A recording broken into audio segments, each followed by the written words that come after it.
Dia bahkan minta gue buat laporan ke dia siapa aja yang bawa cowok ke kos malam-malam. Lah dia kan haji, masa iya dia kayak gitu? Dengan wajah takut dan deg-degan parah sambil megang-megang dada gue karena sesak banget rasanya. Gue punya cerita.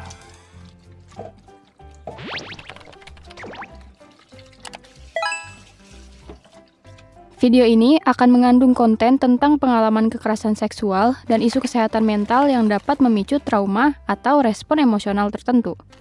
Tidak disarankan untuk anak-anak atau individu di bawah umur. Harap tonton dengan tanggung jawab pribadi. Hai Sobat Penat, kali ini gue mau ceritain pengalaman gue yang pernah punya bapak kos genit dan bikin gue risih zaman gue kuliah.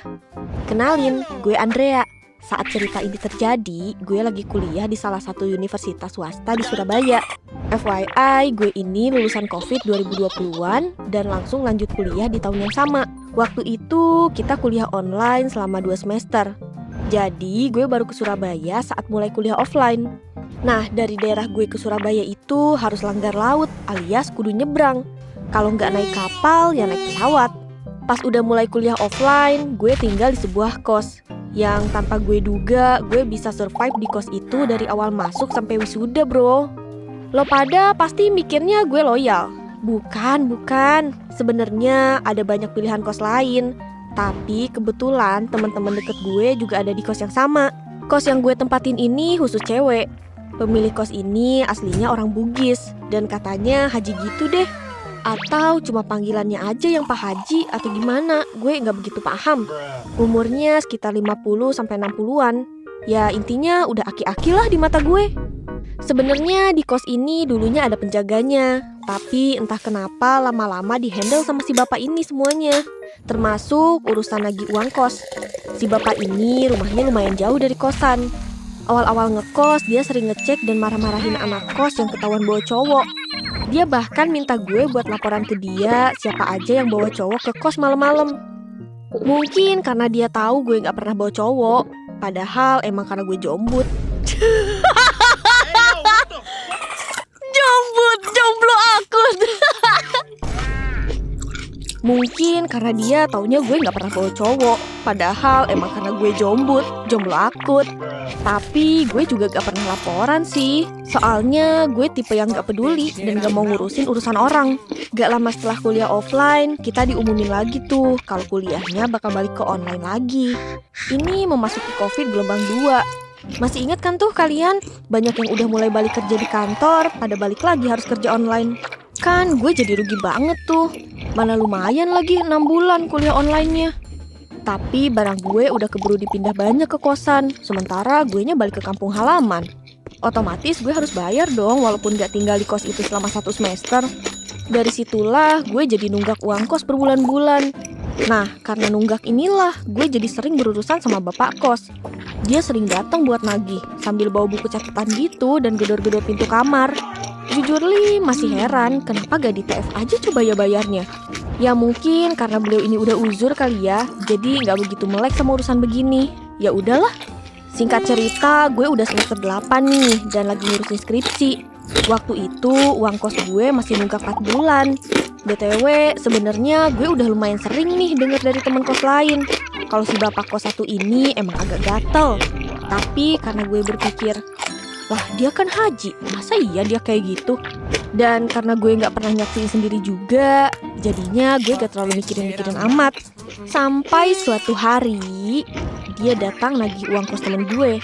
Posisinya gue juga udah di kamar temen gue. Dan gue duduk di samping si bapak kos ini.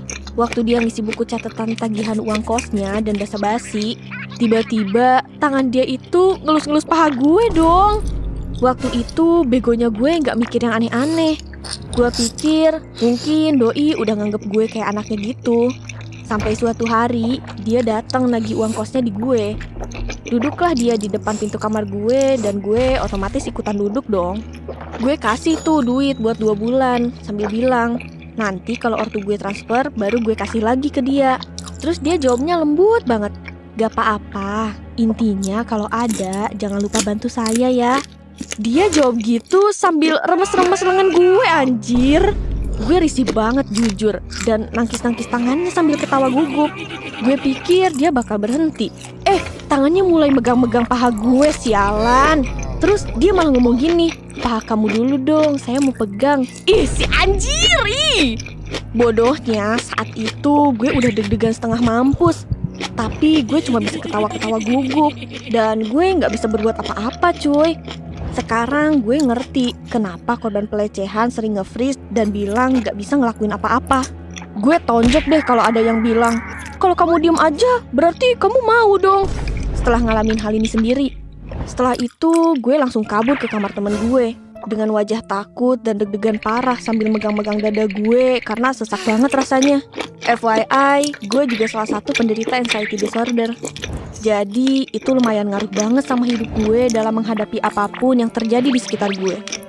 Di situ, dua temen gue langsung nanya, "Andrea, lu kenapa?" Gue langsung nyerocos maki-maki tuh aki-aki sambil cerita ke mereka. Tapi yang bikin sedih, mereka kayak anggap ini sepele dan cuman ketawa doang, Cok. Paling nyakitin lagi, salah satu temen gue cuman bilang, "Itu mah dia cuman karena mau nagih uang kos aja." Aduh, sebel banget gue. Akhirnya gue langsung balik aja ke kamar gue dan ngunci diri di sana. Pas gue mandi, gue gak berhenti-berhentinya nyabunin bagian badan yang disentuh sama aki-aki itu. Gue gosok berulang kali sampai paha gue merah. Gue ngerasa jijik banget sama diri gue sendiri. Semenjak kejadian itu juga, gue jadi sering kunci pintu kamar dan gak keluar walaupun dia gedor pintu kamar gue. Apakah cerita ini selesai sampai di sini? Tidak, Besti. Sebulan kemudian, dia datang lagi nih nagih uang kosnya dan posisinya ortu gue belum transfer. Akhirnya gue beraniin diri buat nemuin dia pas nagih dan jelasin ke dia. Tuh aki-aki langsung duduk lagi tuh di depan pintu. Gue yang udah trauma sama kejadian sebelumnya gak ikutan duduk. Berdiri aja lah gue, bodo amat. Setelah gue jelasin ke dia panjang lebar dengan speed ngomong ngalahin Meriam Bellina, akhirnya dia berdiri tuh, mau pulang. Sialnya, bukannya cepet-cepet pulang aja nih tua bangka, dia malah nyolek-nyolek lengan gue. Buset, jantung gue udah mosing itu di dalam. Takut bener cuy, mana gue lagi sendirian banget lagi di kosan. Gue udah tangkis-tangkis tangannya pakai jurus Hinata. Bukannya berhenti tuh aki-aki, dia malah remes-remes lengan gue lagi. Terus dia bilang, "Bapak sayang banget sama kamu. Bapak cium kamu 1 kali dulu ya." Ih, sempak Firaun. Lihat tuh kumis tuh yang kayak kebon. Najis tau gak? Gue teriak lah, "Saya gak mau pak." Sambil ngedorong dia dan langsung jalan keluar. Bagusnya, ternyata di kamar seberang agak ke ujung ada 2 orang anak kos yang duduk di depan teras. Si aki-aki ini langsung gelagapan gitu, kayak takut sambil ngomong, "Jadi gitu ya, kalau udah ada tolong bayar." Kayak gak terjadi apa-apa anjir. Gue langsung lari lah tuh ke kamar temen gue yang lebih punya empati. Dia nenangin gue. Abis itu gue coba beraniin diri buat cerita ke ortu gue. Nyokap khawatir dan bilang gue harus pindah kosan. Gue sih mau banget pindah kos, tapi kenyataannya gak segampang itu, guys. Kalau pindah kos, gue harus lunasin dulu tunggakan gue yang sebelum-sebelumnya. Gue kasihan sama nyokap, dia khawatir tapi gak bisa berbuat apa-apa. Karena ekonomi kita lagi merosot banget.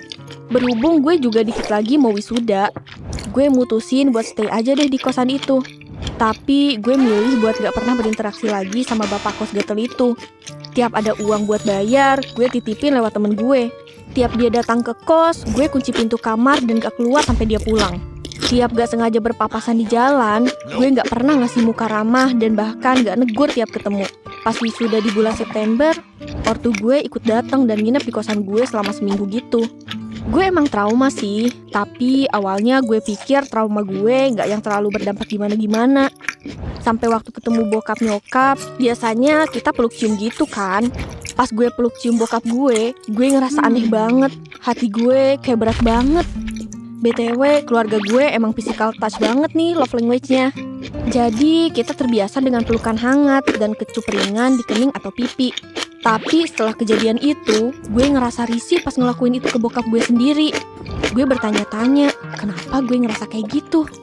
Akhirnya gue berkesimpulan mungkin itu adalah salah satu dampak trauma gue karena kelakuan si aki-aki mesum itu. Di akhir bulan Oktober, gue balik kampung dan lunasin semua tunggakan. Gue ngerasa lega karena udah bebas dari aki-aki kos jahanam itu. Gue emang ngerasa sedih ninggalin kamar gue yang udah jadi rumah kedua sejak awal masuk kuliah sampai selesai. Tapi gak dulu deh kalau harus ingat kelakuan sialan si aki-aki itu. Sekarang, puji Tuhan, gue udah mulai sembuh. Gue udah bisa meluk dan nunjukin kasih sayang ke bokap tanpa harus ngerasa risih lagi. Gue harap orang-orang di sekitar kita bisa lebih tanggap dan peka ketika mendengarkan cerita korban kekerasan seksual, seminim apapun itu. Karena kita butuh waktu cukup lama untuk pulih dari trauma yang seperti itu. Buat teman-teman yang udah mulai ngerasa ada sinyal yang gak baik sama diri sendiri, ada baiknya cerita ke siapapun yang kalian percaya. Walaupun gak dapet solusi, paling enggak emosi negatifnya bisa keluar. Gak cuma numpuk di kamu aja. Dan buat kalian yang pernah jadi korban, semoga kalian semua disembuhin dari perasaan trauma dan bisa kembali dapat kebahagiaan ya. Sampai sini aja cerita gue. Sampai ketemu.